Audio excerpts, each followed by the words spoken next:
Marcus Weber sat alone at table 17 in Giovanni's, checking his watch for what felt like the 100th time. 7:42. She was over an hour late now, and the waiter had already refilled his water glass 3 times with that particular look of pity that made Marcus want to disappear into the leather booth. He should have known better than to let his colleague Emma talk him into this blind date setup. 3 years after his divorce, maybe he just wasn't ready. Maybe he'd never be ready. The couples around him laughed and clinked glasses, their happiness a sharp contrast to the empty chair across from him. And Marcus was just reaching for his phone to text Emma some polite excuse about leaving when the restaurant door didn't just open. It exploded inward with such force that the hostess actually screamed. 2 small girls came crashing through the entrance, identical twins who couldn't have been more than 8 years old, their matching pink jackets torn and dirty, their faces streaked with tears, and something that made Marcus's stomach turn over completely. Blood. There was blood on one girl's sleeve, dirt smeared across both their cheeks, and their eyes held a kind of terror that Marcus had only seen once before in his life, during his time as an army medic in his 20s. They stood there in the doorway for maybe 3 seconds, scanning the restaurant with wild desperation, and then their eyes locked onto Marcus like heat-seeking missiles. They ran straight toward him, weaving between tables, nearly knocking over a server carrying a tray of wine glasses. And when they reached his booth, they both grabbed onto the table edge with small hands that were shaking so violently he could see it from where he sat. The taller twin spoke first, gasping out words between sobs that were so violent her whole body shook with them. And what she said made every person within earshot stop eating, stop talking, stop moving entirely. "Are you Marcus? Marcus Weber? You have to help us. Please, you have to come right now." The other twin was pulling on his sleeve now, her fingernails digging into his arm through his shirt, and her voice came out in a desperate wail that cut through every other sound in the restaurant. "Our mom was coming here to meet you, but men came to our house, bad men, and they hurt her, and she told us to run and find you, and we ran so fast, but we think she's dying." Marcus was on his feet before his brain had fully processed what she'd said, his medic training kicking in with that old familiar rush of adrenaline that he hadn't felt in over a decade. He crouched down to the girl's eye level, forcing himself to speak calmly even though his heart was hammering against his ribs like it was trying to escape. "Slow down. Take a breath. Tell me exactly where your mother is right now." The first twin was crying so hard she could barely speak, but she managed to choke out an address that was maybe 6 blocks away, maybe 7, and the second twin was nodding frantically, adding details that came tumbling out in no particular order about broken glass, and men yelling, and their mother on the floor not moving at all. Marcus already had his phone out, already dialing emergency services, and he was grabbing the girl's hands and heading for the door when the manager called out something about his bill. But Marcus didn't stop, didn't even turn around, because 6 blocks away a woman he'd never met was possibly bleeding to death, and somehow, impossibly, her daughters had found him in a city of hundreds of thousands of people. The girls led him through streets that were busy with evening traffic, their small legs pumping to keep up with his longer stride. And Marcus kept his phone pressed to his ear as he gave the emergency dispatcher information that sounded insane even as he said it out loud. "I don't know her name. I was supposed to meet her for a blind date, but she never showed up. Her daughters found me and said she's been attacked." The dispatcher was asking questions, trying to get details, but Marcus barely heard her because the twins were crying and running and pointing ahead to a residential street lined with row houses. And then they were stopping in front of a narrow 3-story building with a red door that was hanging completely off its hinges like someone had taken a battering ram to it. The scene looked like something out of a crime drama, broken glass glittering on the front steps, a potted plant knocked over and dirt spilled everywhere. And when Marcus told the girls to wait outside, to stay on the sidewalk no matter what, they both shook their heads violently and said in unison that they couldn't. They had to see their mom. They had to know if she was okay. He made them promise to stay behind him, made them promise not to touch anything. And then he stepped through that broken doorway into a living room that had been completely destroyed by violence. Furniture was overturned and broken. Picture frames lay shattered across hardwood floors. And there in the middle of it all, sprawled near an overturned coffee table, was a woman in a green dress with blonde hair matted with blood. Her face was so swollen and bruised that Marcus couldn't tell what she actually looked like. couldn't tell if she was young or old, couldn't tell anything except that she was hurt badly, worse than badly, and he was dropping to his knees beside her before he'd made a conscious decision to move. His fingers found her neck, searching for a pulse, and for 3 terrible seconds he felt nothing, absolutely nothing. And behind him he could hear the twins making sounds that no child should ever have to make, sounds of pure terror and grief. Then he felt it, faint and thready but there, a pulse, and he was shouting into his phone that he had a pulse, that he needed that ambulance now, right now, and the dispatcher was telling him not to move her, to keep her neck stable, to wait for the paramedics. Marcus looked back at the twins who were clutching each other in the doorway, their eyes huge and terrified, and he made himself smile at them even though he'd never felt less like smiling in his entire life. "She's alive," he told them, and he put every ounce of certainty he could muster into those 2 words. "Your mom is alive, and help is coming, and she's going to be okay." And he prayed to a God he wasn't sure he believed in anymore that he wasn't lying to these little girls about their mother dying 6 feet away from them. The ambulance arrived 4 minutes later, which felt like 4 hours, and Marcus stayed kneeling beside the woman whose name he still didn't know, talking to her even though she couldn't hear him, telling her that her daughters were safe, that help was here, that she needed to hold on. The paramedics swarmed in with practiced efficiency, checking vitals, stabilizing her neck with a brace, getting N4 started, and Marcus heard one of them say something about severe head trauma and possible internal bleeding that made his stomach drop even further than it already had.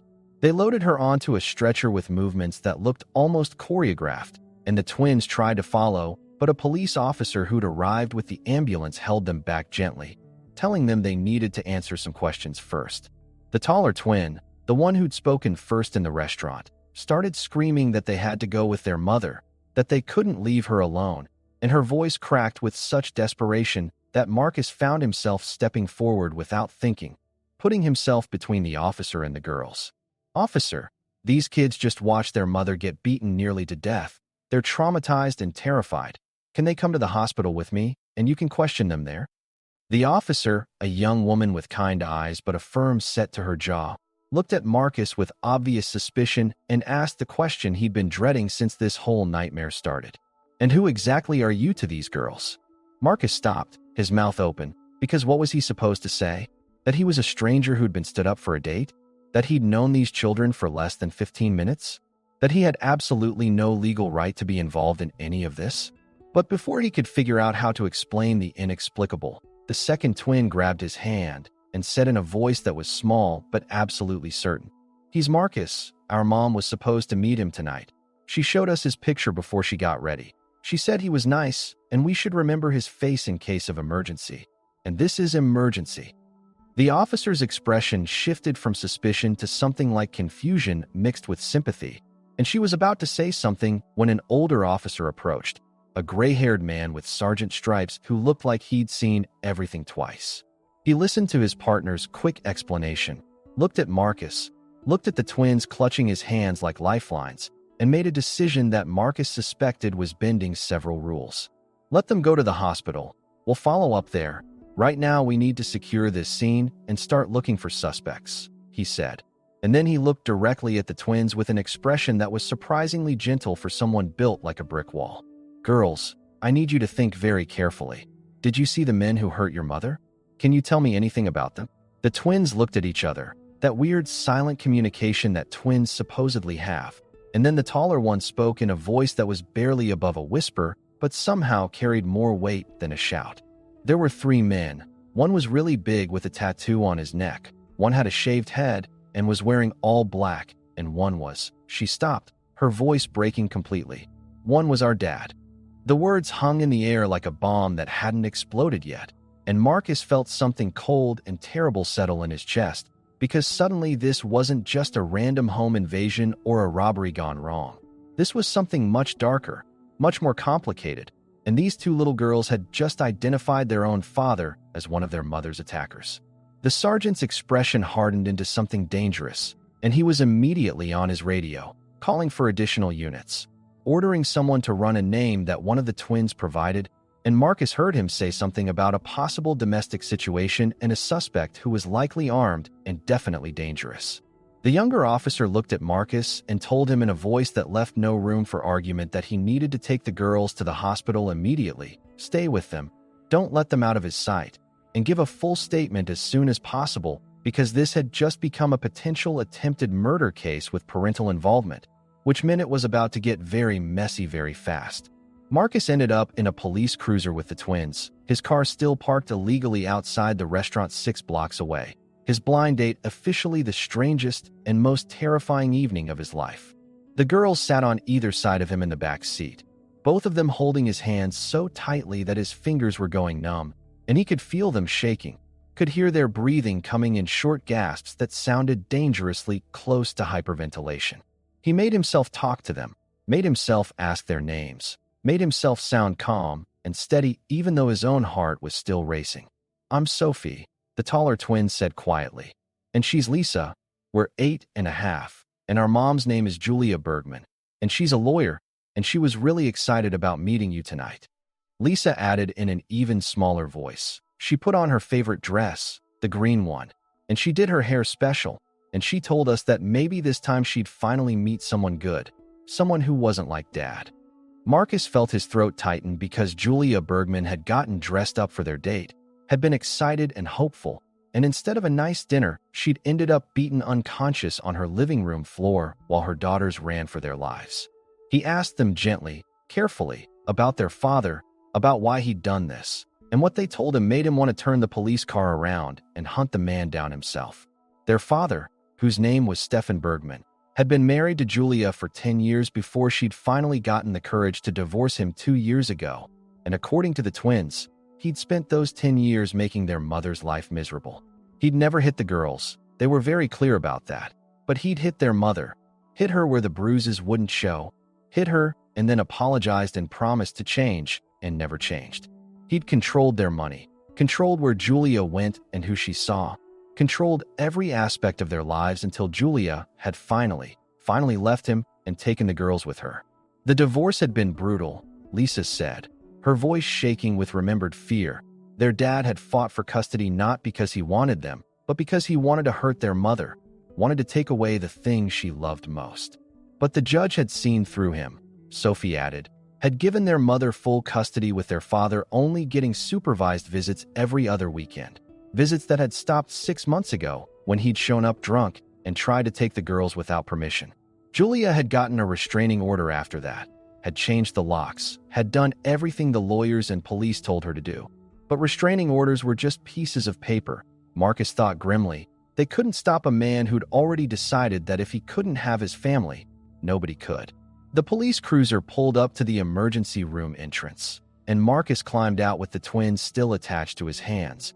And he wondered for the first time since this nightmare started whether he was walking into something he'd never be able to walk back out of, whether these 2 little girls and their beaten mother were about to become a permanent part of his life in ways he couldn't begin to imagine, and whether he was ready for that, whether anyone could ever be ready for that kind of responsibility, that kind of connection, that kind of love born from absolute terror. The emergency room was chaos. All harsh fluorescent lights and the smell of antiseptic and the constant beeping of machines that seemed to come from everywhere at once. Julia had been rushed into surgery immediately, and a nurse with tired eyes and a name tag that read Karen had taken Sophie and Lisa to a private waiting room, one of those small spaces with uncomfortable plastic chairs and outdated magazines that nobody ever reads because they're too worried about whoever they're waiting for. Marcus tried to leave, tried to give the girls space and privacy because he was still essentially a stranger who'd stumbled into their nightmare. But the moment he moved toward the door, both twins grabbed onto him with a desperation that was almost violent, Sophie wrapping both arms around his waist and Lisa clutching his hand so hard he could feel her fingernails digging into his palm. "Please don't leave us," Lisa begged, her voice cracking. "Please, you're the only one here who knows what happened. You're the only one who saw Mom. Please don't go." A social worker appeared then, a woman in her 50s with short gray hair and an expression that suggested she'd seen too many cases like this, too many broken families and traumatized children, and she introduced herself as Patricia Morris before pulling Marcus aside into the hallway. "I need to understand the situation here," Patricia said quietly. her eyes flicking between Marcus and the twins visible through the doorway. "Those girls say you're Marcus Weber, that their mother was supposed to meet you tonight for a date. But you're not family. You're not listed as an emergency contact. You've never even met Julia Bergman before. Is that correct?" Marcus nodded, feeling the absurdity of it all pressing down on him like a physical weight, and he explained the whole story as quickly as he could, about his colleague Emma setting up the blind date, about waiting at the restaurant, about the twins bursting in and leading him to their mother. Patricia listened without interrupting, and when he finished, she was quiet for a long moment, clearly trying to figure out how to handle a situation that probably wasn't covered in any social worker handbook. "I've been trying to reach Julia's parents," Patricia said finally, "but they're apparently on a cruise somewhere in the Mediterranean with limited phone service.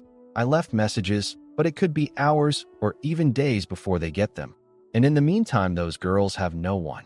She looked at Marcus with an expression that was half question, half plea. "I know this is an impossible ask. I know you have no obligation here, but would you be willing to stay with them, just until we can locate family or find appropriate placement? Because right now you're all they've got, and they clearly trust you?" Marcus thought about his small apartment across town, about his job at the physical therapy clinic where he had 3 patients scheduled tomorrow morning, about his carefully ordered life that had no room in it for 2 traumatized 8-year-old girls. And then he thought about Sophie and Lisa sitting in that waiting room believing their mother might be dying, and he heard himself say yes before he'd consciously decided to say anything at all. The surgery took 6 hours, 6 endless hours during which Marcus sat with the twins and tried to keep them distracted, tried to keep them from imagining the worst even though he was imagining it himself. He called Emma, his colleague who'd set up this cursed blind date, and when she answered with a cheerful "So how did it go?" he had to explain that Julia had never made it to the restaurant, that she'd been attacked, that he was currently in a hospital with her daughters, and Emma's shocked silence on the other end of the line lasted so long that Marcus thought the call had dropped. "Oh my God," Emma finally breathed. "Oh my God, Marcus, is Julia going to be okay?" He told her honestly that he didn't know, that the doctors hadn't given them any updates, that all they could do was wait, and Emma said she was coming to the hospital immediately, that she needed to be there, that Julia was her friend, and she couldn't just sit at home knowing this had happened. When Emma arrived 45 minutes later, she took one look at Sophie and Lisa huddled on either side of Marcus and burst into tears, pulling both girls into a hug that was probably too tight, but that neither of them complained about. "Your mom is the strongest person I know," Emma told them fiercely. "She's a fighter, she's survived worse than this, and she's going to pull through because she has you two to come back to, okay?" The twins nodded but didn't look convinced, and Marcus caught Emma's eye over their heads and saw his own fear reflected back at him. The fear that Julia might not pull through, that these girls might lose their mother, that good intentions and hope might not be enough. A surgeon finally appeared just after 3 in the morning, still in her scrubs, her mask pulled down to reveal a face that was carefully neutral in that way doctors have when the news could go either way. "Julia is out of surgery," Dr. Morrison said, her voice professionally calm. "We've stabilized her for now, but I won't sugarcoat this. Her injuries are severe and the next 48 hours are critical." She explained in terms that Marcus understood from his medic days, but that probably sounded like a foreign language to the twins. Skull fracture, subdural hematoma, broken ribs, lacerated spleen that they'd had to partially remove, facial fractures that would require reconstructive surgery later if she survived. If being the word that hung in the air like a sword waiting to fall. "Can we see her?" Sophie asked, her voice so small and scared that Marcus felt something crack inside his chest, and Dr. Morrison hesitated before nodding slowly. "She's in the ICU. She's unconscious and on a ventilator, and she looks," the doctor paused, choosing her words carefully. "She looks different from how you remember her, but yes, you can see her for a few minutes." The ICU was cold and sterile and full of machines that beeped and hummed and breathed for people who couldn't breathe for themselves, and Julia lay in the center of it all, barely recognizable under all the tubes and bandages and swelling. Her face was purple and grotesquely swollen, both eyes blackened and swollen shut, a ventilator tube down her throat, for lines in both arms, monitors attached to every visible part of her body. And when Sophie and Lisa saw her, they both made sounds that Marcus would hear in his nightmares for years to come. sounds of pure horror and grief that no child should ever have to make. "Mommy," Lisa whispered, reaching out to touch her mother's hand with fingers that shook so badly she could barely make contact. "Mommy, please wake up. Please, we need you to wake up." Sophie was crying silently, tears streaming down her face, and she looked up at Marcus with an expression of such complete devastation that he had to look away. "Is she going to die?" Sophie asked, and her voice was steady despite the tears, steady and adult and terrible in a child so young. "Tell me the truth. Is our mom going to die?" Marcus crouched down between the twins, putting one arm around each of them, and he made himself meet Sophie's eyes when he answered. "I don't know," he said, "because lying to them would be worse than the truth. The doctors are doing everything they can, and your mom is fighting, but the next few days are going to be really hard, and all we can do is wait and hope and be here for her." He took a breath, trying to find the right words. "But I promise you this, you two are not alone in this. I'm going to stay with you as long as you need me to, and we're going to get through this together, okay?"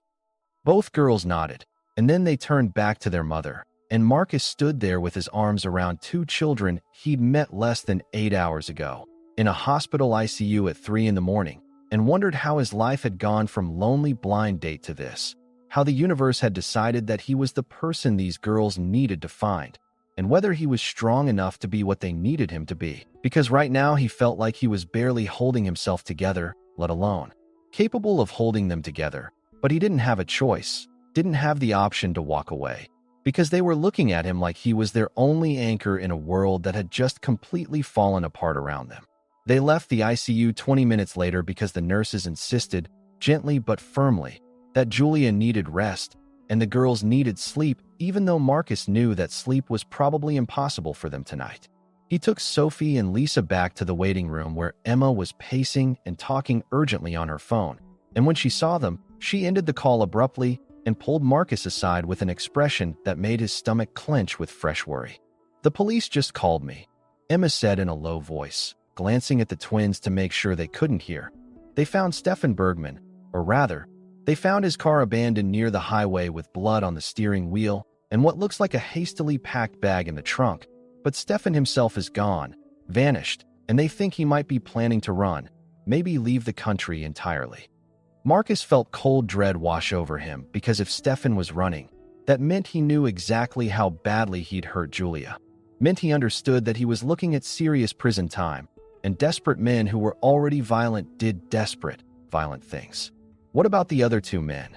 Marcus asked, and Emma shook her head with a grim expression. "No sign of them either. All 3 suspects are in the wind. But the police did find something interesting at Julia's house. They found evidence that Stefan had been planning this for weeks. Surveillance photos of Julia's daily routine, notes about when the girls would be home alone, records of her work schedule. This wasn't some spontaneous attack. Marcus, he planned it, premeditated every detail." The thought made Marcus feel physically sick because it meant Stefan had spent weeks, maybe months, watching his ex-wife, learning her patterns, waiting for the perfect moment to strike, and he'd chosen tonight specifically because he knew Julia would be distracted getting ready for a date, knew the girls would be home without supervision for a brief window, knew he could hurt her and disappear before anyone realized what had happened. Except he hadn't counted on Sophie and Lisa being brave enough to run, smart enough to remember Marcus's name and face from the photo their mother had shown them, desperate enough to search an entire restaurant district until they found the one person their mother had told them to trust.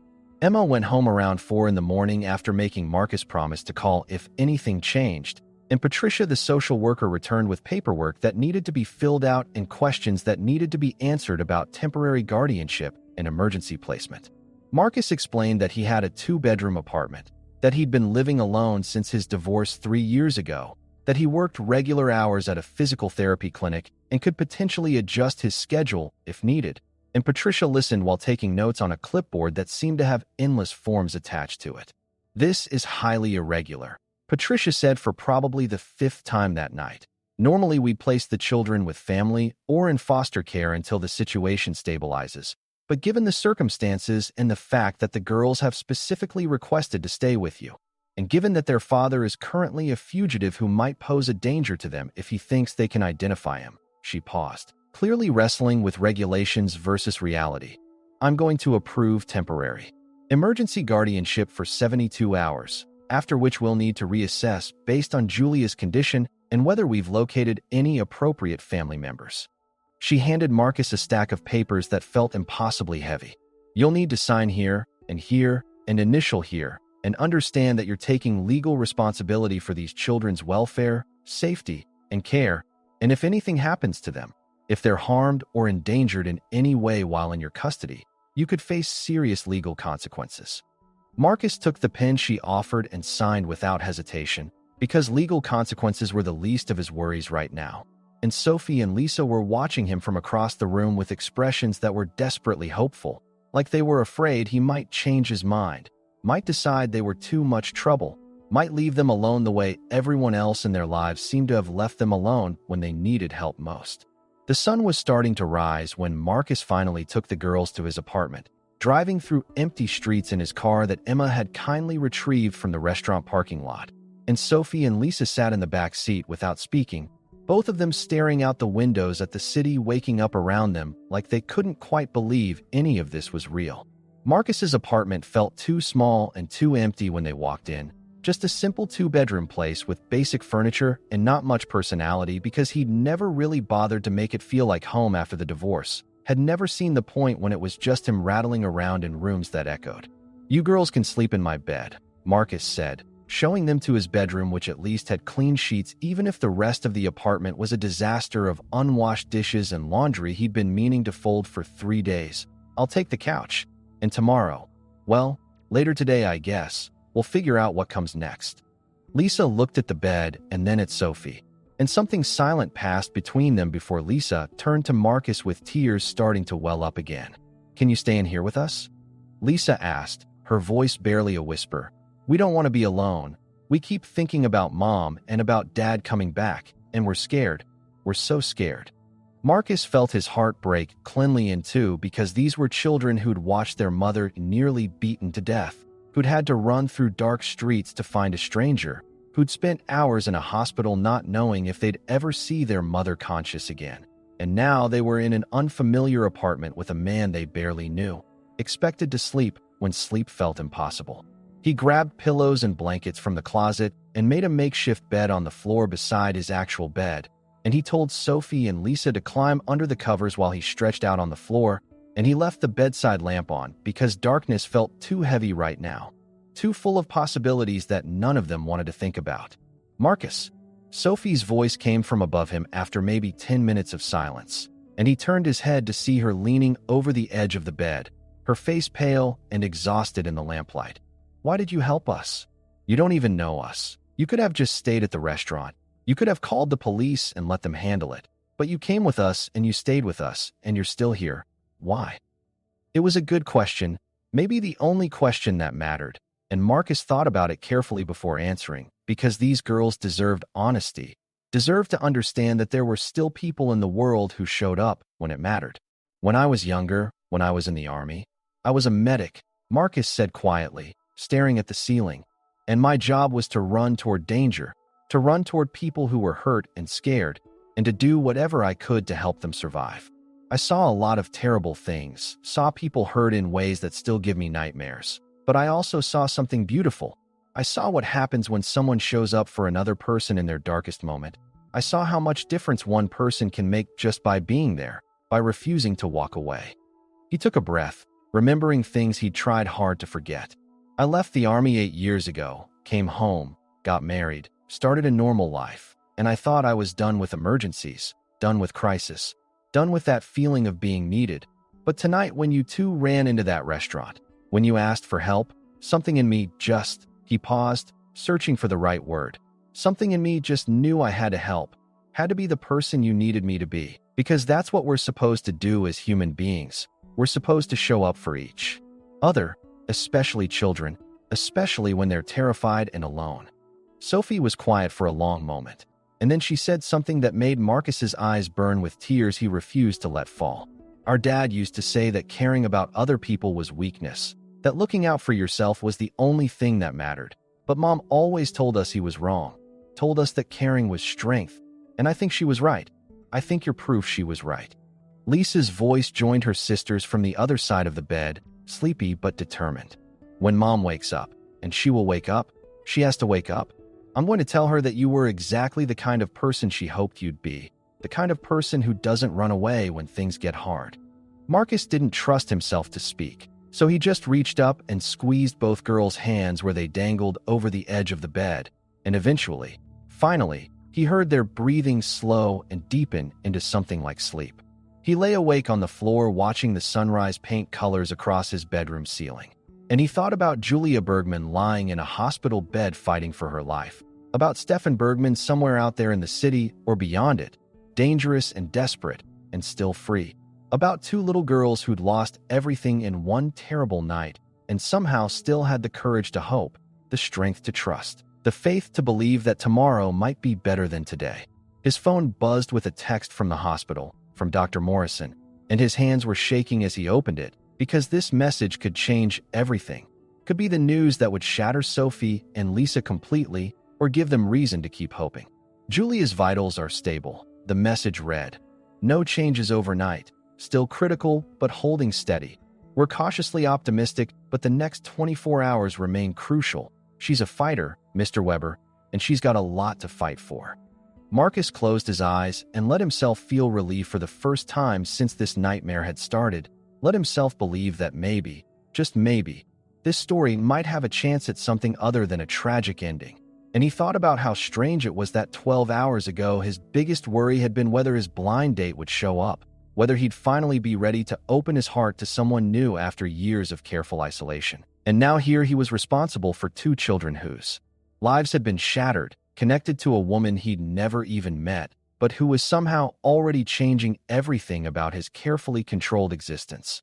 And he realized with startling clarity that sometimes the universe doesn't give you what you want, it gives you what you need, and what he needed without knowing it was a reason to care again, a reason to fight again, a reason to believe that showing up for other people mattered more than protecting himself from the possibility of pain. Marcus woke 3 hours later to the sound of small footsteps and whispered voices.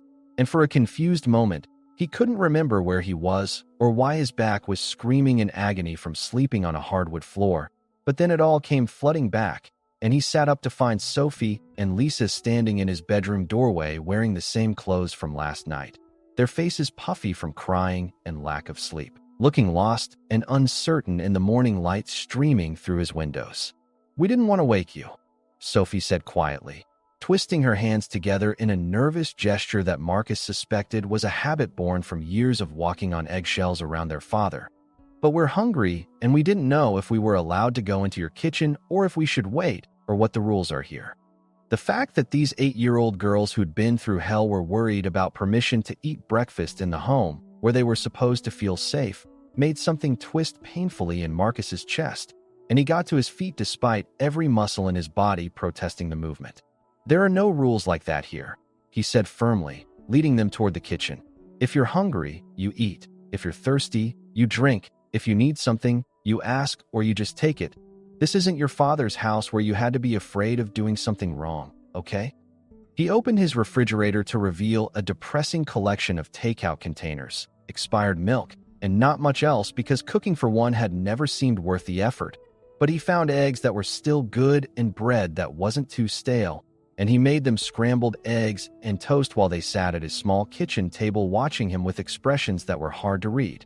Something between gratitude and grief and exhaustion so deep it seemed to radiate from them like heat. They ate in silence for a few minutes before Lisa suddenly put down her fork and asked the question Marcus had been dreading. "When can we go back to the hospital to see Mom?" Her voice was steady, but her hands were shaking, and Sophie immediately reached over to hold her sister's hand in that automatic twin gesture of comfort and solidarity. Marcus checked his phone and saw that it was barely 8 in the morning, and he had messages from Patricia asking about the girls, from Emma asking for updates, from his clinic asking if he was coming in today, and from Dr. Morrison saying that Julia's condition remained unchanged, but that visiting hours in the ICU didn't start until 10. "We can go at 10 o'clock when visiting hours start," Marcus told them gently, "which gives us about 2 hours, and I was thinking maybe we should stop by your house first and get you some clean clothes and whatever else you need, because you can't keep wearing the same thing, And I'm sure you want your own stuff, your own toys or books or whatever makes you feel comfortable." The twins looked at each other with identical expressions of fear, and Sophie shook her head violently. "We can't go back there," she said, her voice rising with panic. "What if Dad is there waiting? What if he's hiding and watching? What if he tries to take us?" Marcus hadn't thought about that, hadn't considered that Stefan might be desperate or crazy enough to return to the scene of his crime. But now that Sophie had said it, the possibility seemed terrifyingly real, and he made a decision that was probably above his authority but felt necessary. "You're right, we're not going there alone," he said, pulling out his phone. "I'm going to call the police and ask them to send someone with us, just to be safe. And you two won't even have to go inside if you don't want to. You can wait in the car and tell me what you need, and I'll get it for you." The police sent the same young officer who'd been at the scene last night, Officer Chun, and she arrived at Marcus's apartment 45 minutes later with news that made the situation even more complicated and frightening. "We have reason to believe Stefan Bergman is no longer in the area," Officer Chun said, her expression serious as she spoke quietly to Marcus while the twins got ready in the bathroom. "We found his credit card was used this morning at a gas station about 300 miles from here, heading toward the border. But here's the thing, Mr. Weber, the gas station surveillance shows Stefan wasn't alone. He had both of his accomplices with him, and they appeared to be heavily armed." Marcus felt ice water run through his veins because heavily armed men who'd already tried to kill once were exponentially more dangerous than unarmed ones. And the fact that all three suspects were still together meant they were either planning something or running from something, neither of which was reassuring. "Are Sophie and Lisa in danger?" Marcus asked bluntly, and Officer Chen hesitated before answering in a way that told him everything he needed to know. "We don't think Stefan is coming back for the girls. If that's what you're asking, he has to know we're looking for him, and that returning would be suicide." But she paused, choosing her words carefully. "We did find something at Julia's house during our investigation last night that suggests this attack might have been about more than just revenge or custody." She pulled out her phone and showed Marcus a photo of documents spread across a table, legal papers and financial statements, and what looked like business contracts. Julia wasn't just a lawyer. She was a very successful corporate lawyer who'd recently won a major case against a company that her ex-husband had been secretly invested in, and that case cost Stefan and his business partners millions of dollars, money they're now desperate to recover. And we think last night's attack might have been an attempt to force Julia to reverse her legal victory or pay them compensation. The drive to Julia's house was tense and silent. Sophie and Lisa huddled together in the back seat, while Officer Chen followed in her patrol car. And when they pulled up to the row house with its broken door now sealed with police tape, both girls started crying without making a sound, tears just streaming down their faces as they stared at the place that used to be their home and was now a crime scene haunted by memories of violence. Marcus turned in his seat to face them, his heart breaking at the terror in their eyes. "You don't have to look at it. You don't have to think about it. Just tell me what you need, and I'll go get it as fast as I can, okay?" Sophie gave him a list in a shaking voice. Clothes from their shared bedroom, toothbrushes from the bathroom, the stuffed animals they'd had since they were babies, Lisa's favorite blanket, the photo album their mother kept on the shelf by the television, and if possible, if it wasn't too much to ask, their mother's perfume bottle from her dresser because it smelled like her and they needed something that smelled like her. Marcus memorized every item and then went inside with Officer Chun. And the moment he stepped through that broken doorway, he understood why the twins couldn't bear to enter, because the living room looked even worse in daylight. Bloodstains dark on the hardwood floor, furniture still overturned, the violence of what had happened here written in every broken object and shattered frame. He moved quickly through the house, gathering clothes and toiletries and stuffed animals, finding the photo album and the perfume bottle, and in the girls' bedroom he found something that made him pause.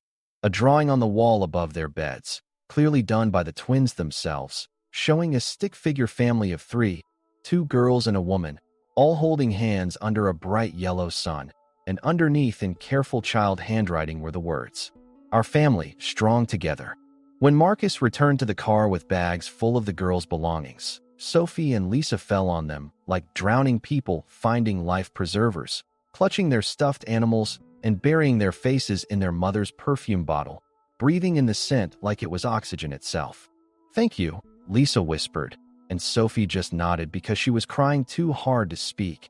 And Marcus had to look away because if he looked at them for one more second, he was going to completely lose the composure he'd been barely maintaining since this nightmare started. They drove to the hospital with the twins holding tight to their treasures, and Marcus found himself praying to that God he wasn't sure he believed in, praying that Julia would wake up, that she'd open her eyes and see her daughters and know that they were safe, that they'd survived, that their family of 3 was still intact even if it was damaged, because these girls needed their mother more than they needed anything else in the world. And he could provide safety and food and shelter, but he couldn't provide the thing they needed most, which was the woman who'd raised them and loved them and taught them to be brave enough to run when running was the only option.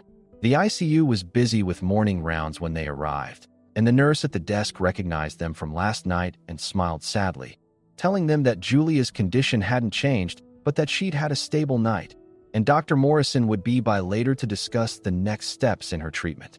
They were allowed into Julia's room for 15 minutes, and this time the twins seemed more prepared for what they'd see, more ready to face their mother's battered and unconscious form. And they climbed onto chairs on either side of her bed and each took one of her hands, talking to her in soft voices about everything and nothing, about the breakfast Marcus had made them, about staying at his apartment, about how much they missed her and needed her to wake up. "Mom, you have to fight," Sophie said, her voice surprisingly strong despite the tears running down her cheeks. "You have to fight like you taught us to fight, like you fought Dad in court, like you fought to keep us safe. You have to fight to come back to us because we can't do this without you. We can't be brave without you here." Lisa leaned forward and whispered something directly into her mother's ear, something so quiet that Marcus couldn't hear it. And then she kissed Julia's bandaged forehead with a gentleness that seemed impossible given everything she'd been through. They stayed for the full 15 minutes, and then the nurse came to tell them time was up, that Julia needed rest, that they could come back this afternoon. And as they were leaving, Marcus saw something that made his breath catch in his throat. Julia's hand, the one that Sophie had been holding, twitched slightly, just the smallest movement of her fingers, barely visible, but movement nonetheless. "Did you see that?" Marcus asked the nurse urgently. "Her hand just moved. I saw it move." The nurse came over quickly and checked Julia's monitors, checked her responses, and then she smiled for the first time since they'd arrived. "You're right. There's increased brain activity. Her body is starting to respond to stimuli. This is good. This is very good. It means she's fighting her way back." Sophie and Lisa looked at each other with expressions of desperate hope, and Marcus felt something in his chest loosen slightly, the crushing weight of fear and responsibility easing just enough to let him breathe. And he thought that maybe, just maybe, they were all going to survive this, not unchanged, not undamaged, but alive and together, and that had to be enough.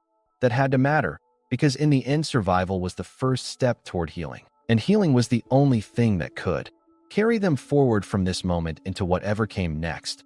Whatever new and strange and complicated future was being built from the ruins of one terrible night and the bravery of 2 little girls who'd refused to give up on the one person who mattered most to them in the entire world. 3 days passed in a strange blur of routine and chaos. 3 days during which Marcus's carefully ordered life transformed into something he barely recognized, but somehow couldn't imagine living without. He took time off work using emergency leave he'd been saving for years, and his apartment became a temporary home for 2 girls who slowly, gradually, began to relax in his presence, began to laugh occasionally at his terrible jokes, began to trust that he wasn't going anywhere, that he meant what he said when he promised to stay. They visited Julia twice a day, morning and evening, and each visit brought small, miraculous changes that Dr. Morrison said were signs of significant progress. Julia's eyes began to track movement even though she wasn't fully conscious. Her breathing became stronger and more independent of the ventilator. Her fingers would squeeze back when Sophie and Lisa held her hands. And once, just once, when Lisa was reading aloud from a book they'd brought from home, Julia's lips had moved as if trying to form words that wouldn't quite come. On the 4th morning, Marcus was making breakfast, had actually gone to the grocery store and bought proper food instead of his usual bachelor staples, when his phone rang with a call from the hospital, and his heart immediately jumped into his throat because calls from hospitals were never just casual check-ins. They were always significant, always life-changing in one direction or another. "Mr. Weber, this is Dr. Morrison," the voice on the other end said, and Marcus could hear something in her tone that he couldn't quite identify, something that might have been excitement or might have been concern. "I need you to bring the girls to the hospital immediately. Julia is awake. She's actually awake and alert and asking for her daughters." Marcus nearly dropped the phone, his hands suddenly shaking so badly he could barely hold it. And he looked at Sophie and Lisa, who were sitting at the kitchen table coloring in books that Emma had brought them yesterday.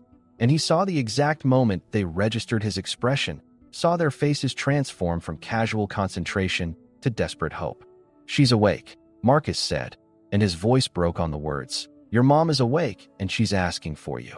The twins were up and running for the door before he'd even finished the sentence, and Marcus had to grab their jackets and shoes and practically chase them to the car. And the entire drive to the hospital, they bounced in their seats like they were physically unable to contain the energy of hope and fear and anticipation that was vibrating through their small bodies. They ran through the hospital corridors despite the stern looks from nurses who disapproved of running, ran all the way to the ICU, where Dr. Morrison was waiting with a smile that transformed her usually serious face into something almost beautiful, and she led them to Julia's room, where the woman Marcus had never met conscious was finally, miraculously, sitting up in bed with the ventilator removed and her eyes open and focused, bruised and bandaged, and clearly in pain but alive, so incredibly alive that Marcus felt tears he'd been holding back for 4 days finally spilled down his cheeks without permission. "Babies," Julia's voice was hoarse and rough from the ventilator tube, but unmistakably hers, unmistakably full of love and relief and desperate maternal need. "Oh my God, my babies, come here right now." Sophie and Lisa threw themselves at their mother with such force that Marcus winced, worried they'd hurt her, but Julia just wrapped her arms around them despite the pain it clearly caused her, pulled them close and buried her face in their hair, and sobbed with a rawness that was almost unbearable to witness. "I'm so sorry," Julia kept saying over and over. "I'm so sorry you had to see that. I'm so sorry I couldn't protect you. I'm so sorry you were scared." Sophie pulled back just enough to look at her mother's face, her own face fierce and certain in a way that seemed far too adult for an 8-year-old. "You did protect us, Mom. You told us to run. You told us to find Marcus, and we did. And he saved you. He saved all of us."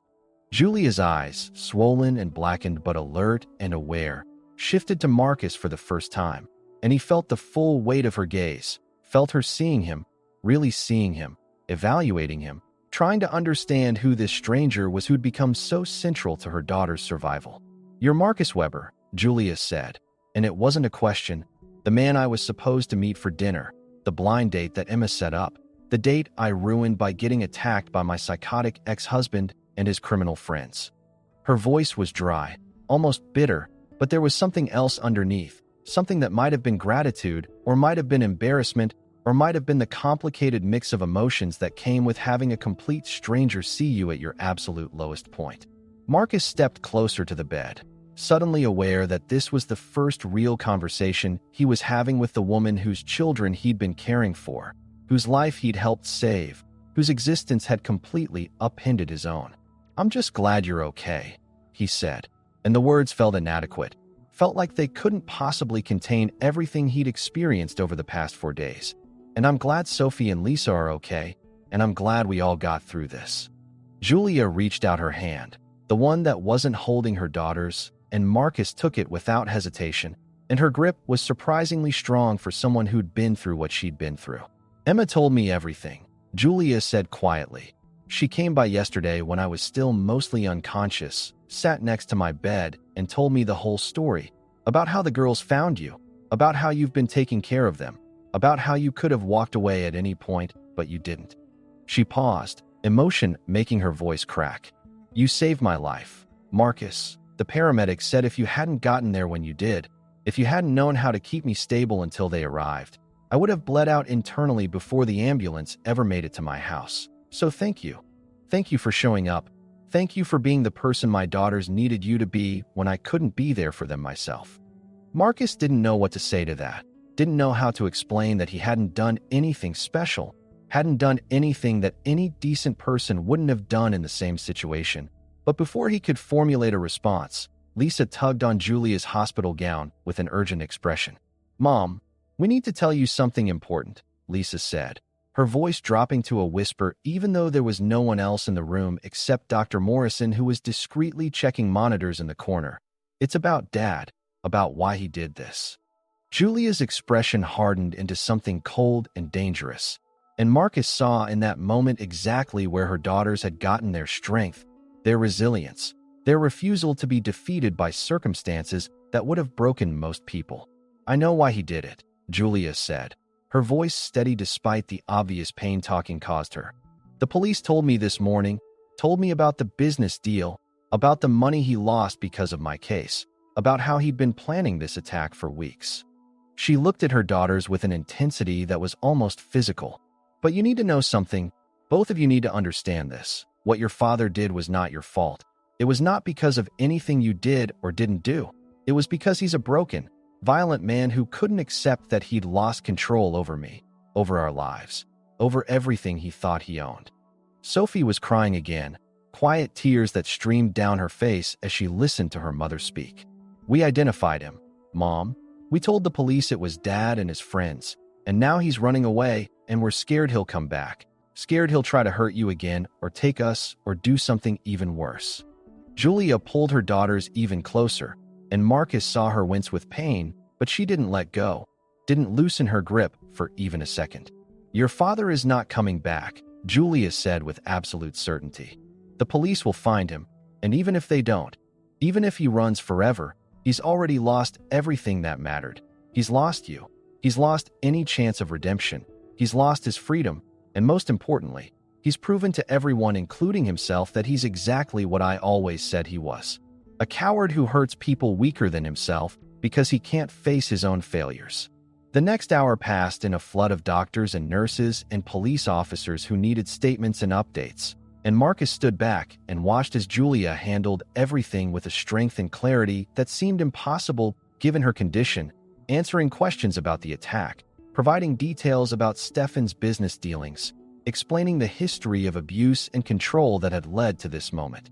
Officer Chin arrived with news that Stefan and his accomplices had been spotted at a border crossing trying to use false documents, that they'd been apprehended after a brief chase, that all three men were now in custody facing charges that would likely result in decades of prison time. "It's over," Officer Chin told Julia with genuine relief in her voice. "Stefan Bergman is going away for a very long time, and you and your daughters are safe. You can start rebuilding your lives without fear of him coming back." Julia closed her eyes, and Marcus saw her shoulders shake with silent sobs that might have been relief or grief or exhaustion or all three mixed together into something too complex to name. Sophie and Lisa climbed back onto the bed, carefully avoiding their mother's injuries, and the three of them held each other while Marcus stood by the window watching the city move below them, all those people living their normal lives with no idea that in this room, in this moment, a family was being slowly, painfully, beautifully pieced back together from fragments of trauma and terror and unexpected grace. Dr. Morrison approached Marcus while Julia and the twins were occupied with each other, and she spoke in a low voice that was meant only for his ears. "Julia is going to need extensive physical therapy, probably 6 months minimum, and there will be psychological counseling for all three of them. Trauma this severe doesn't just disappear because the physical wounds heal," the doctor said, her expression serious. "But she's strong, Mr. Weber, stronger than most people I've treated, and she has something to fight for, something to live for, and that makes all the difference in recovery." She paused, studying Marcus's face with professional interest. "The girls talk about you constantly. You know, they've told every nurse and doctor who will listen about Marcus this and Marcus that, about how you make them breakfast and help them with homework and let them sleep in your bed when they have nightmares. And I have to ask, what happens now? You're not family. You have no legal obligation to continue this arrangement. But those girls have bonded with you in a way that's going to make separation very difficult. And Julie is going to need help. Lots of help. More than her parents can provide even when they finally get back from their cruise." Marcus had been thinking about exactly that question for days now, had been lying awake at night trying to figure out how to disentangle himself from a situation that had never been his to begin with, But every time he imagined saying goodbye to Sophie and Lisa, every time he pictured them going back to their lives without him in it, something in his chest tightened with a loss he didn't know how to name. I don't know what happens now, Marcus admitted honestly, but I know I can't just walk away. I know these girls need stability and consistency, and if Julia is okay with it, if she wants the help, then I'm here. I'm available. I'm willing to be whatever they need me to be for as long as they need me to be it.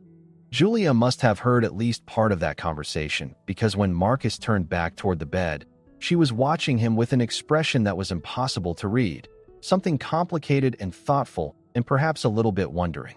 "Marcus, can I talk to you alone for a minute?" Julia asked, and Sophie and Lisa reluctantly climbed off the bed, and Dr. Morrison ushered them out to the waiting room with promises of hot chocolate from the cafeteria. And then it was just Marcus and Julia, two people who were supposed to have met over dinner and small talk, but instead had met through violence and trauma and the desperate bravery of two little girls. "I need you to understand something," Julia said, her voice low and intense. "What you've done for my daughters, what you've done for me, it's not normal. It's not what most people would do. Most people would have called the police and gone home, and maybe followed up once to make sure we were okay. But you stayed. You took responsibility for children who weren't yours. You rearranged your entire life for strangers, and I need to know why." Marcus sat down in the chair beside her bed, and he thought about how to explain something he didn't fully understand himself. "When I was younger, when I was in the army, I learned that the moment you decide someone needs your help is the moment you become responsible for them. Not legally responsible, but morally responsible.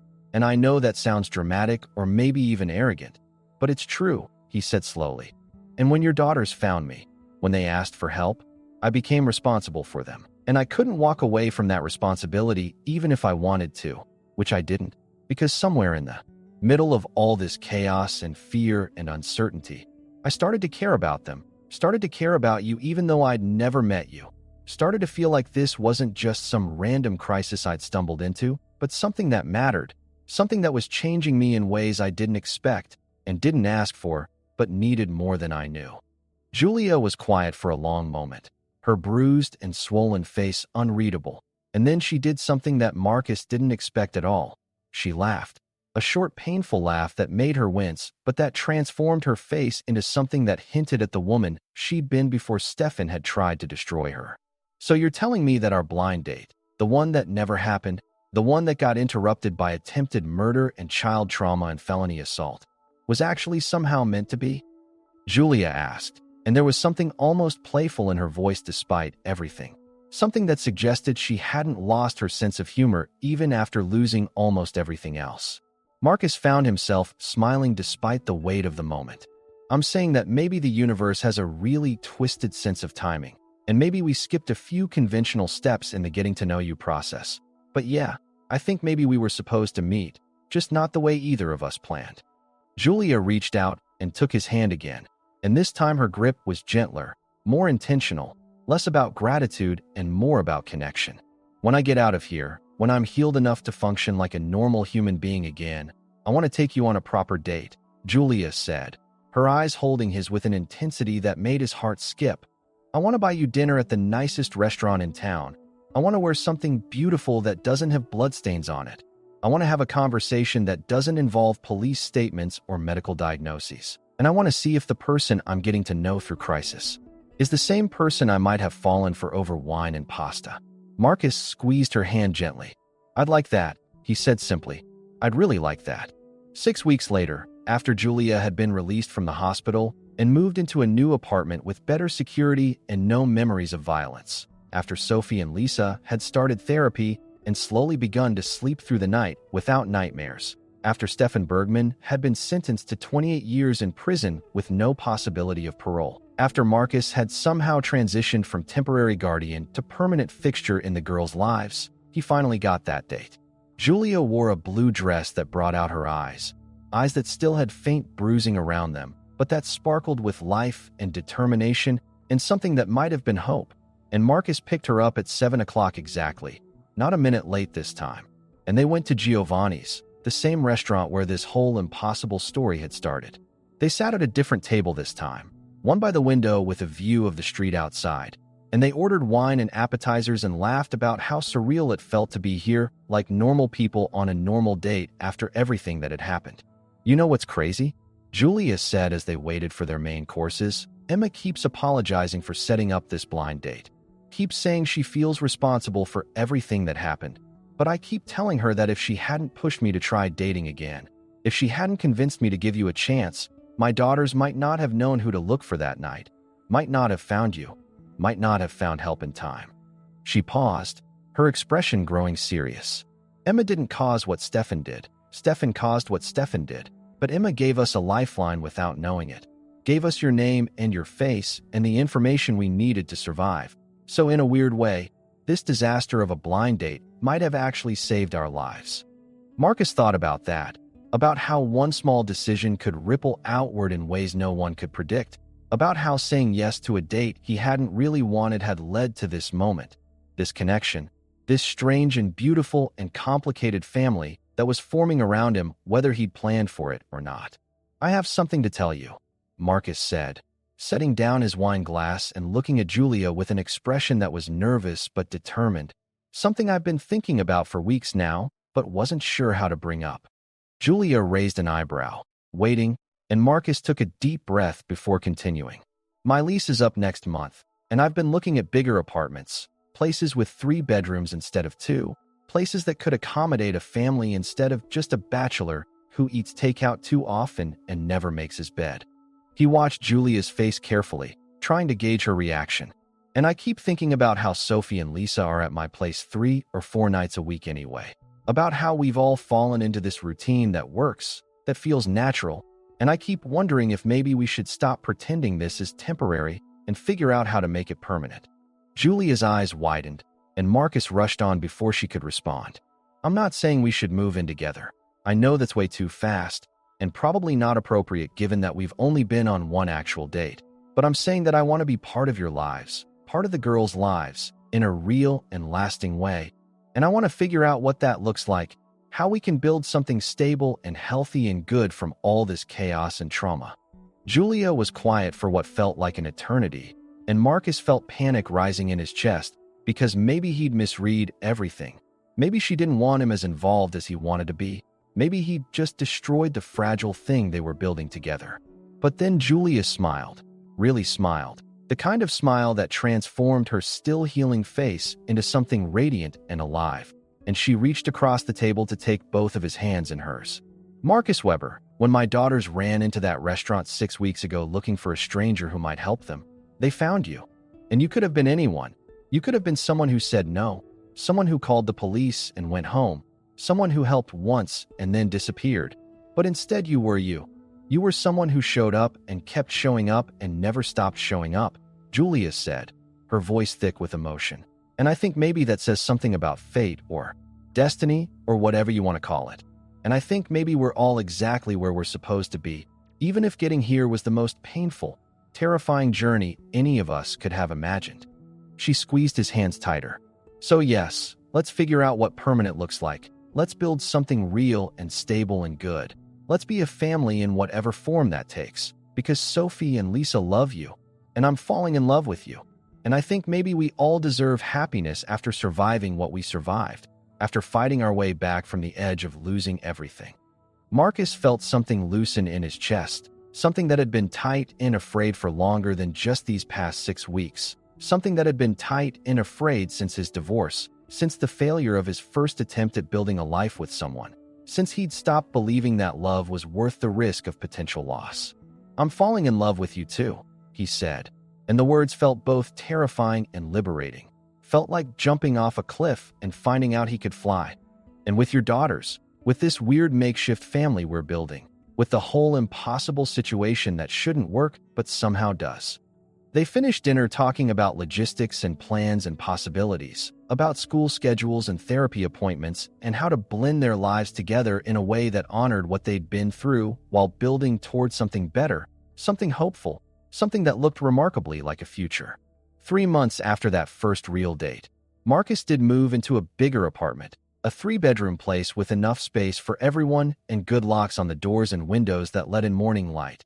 And Sophie and Lisa officially had their own rooms there. rooms that they decorated with posters and books and all the artifacts of childhood that had been disrupted by trauma but were slowly, gradually being reclaimed. Julia kept her own apartment for another 6 months, maintaining independence in space and the ability to prove to herself that she could survive alone if she needed to. But she and the girls spent most nights at Marcus's place anyway, and eventually the two apartments became one home, became a space where 4 people who'd been brought together by violence and chance had chosen to stay together by love and intention. They had family dinners every night, had movie nights on Fridays and therapy appointments on Wednesdays, had good days and bad days and days when the trauma felt impossibly heavy and days when joy felt effortless and natural. Sophie and Lisa started calling Marcus by his first name, never Dad, because they had a father even if he was in prison and even if he'd forfeited any right to that title. But they called him Marcus with a tone of affection and trust that meant more to him than any title ever could. On the 1-year anniversary of the night that had changed everything, Marcus took Julia and the twins back to Giovanni's restaurant, not to remember the trauma, but to celebrate the survival, to acknowledge that they'd all made it through something terrible and come out the other side not unscathed but together, not unchanged but stronger, not innocent but wise in ways that only pain and healing can teach. They sat at the same table by the window, the 4 of them squeezed into a booth meant for 2, and they ordered too much food and laughed too loudly and made the kind of memories that would someday replace the bad ones. That would someday be what Sophie and Lisa thought of when they thought of family. Not the violence and fear of that terrible night, but the love and commitment and showing up that had followed it. The way 4 broken people had built something whole from their collective. Shattered pieces, the way the worst night of their lives had somehow, impossibly, incredibly, led to the best thing that had ever happened to any of them. Sometimes showing up for a stranger changes everything. If this story touched you, I'd love to know how it settled in your heart. Drop a comment below, and if you want more stories that remind us what we're capable of when we choose compassion, hit subscribe. There's always another story waiting here. Thank you for being part of this space. Until next time, may you be the person someone is hoping to find.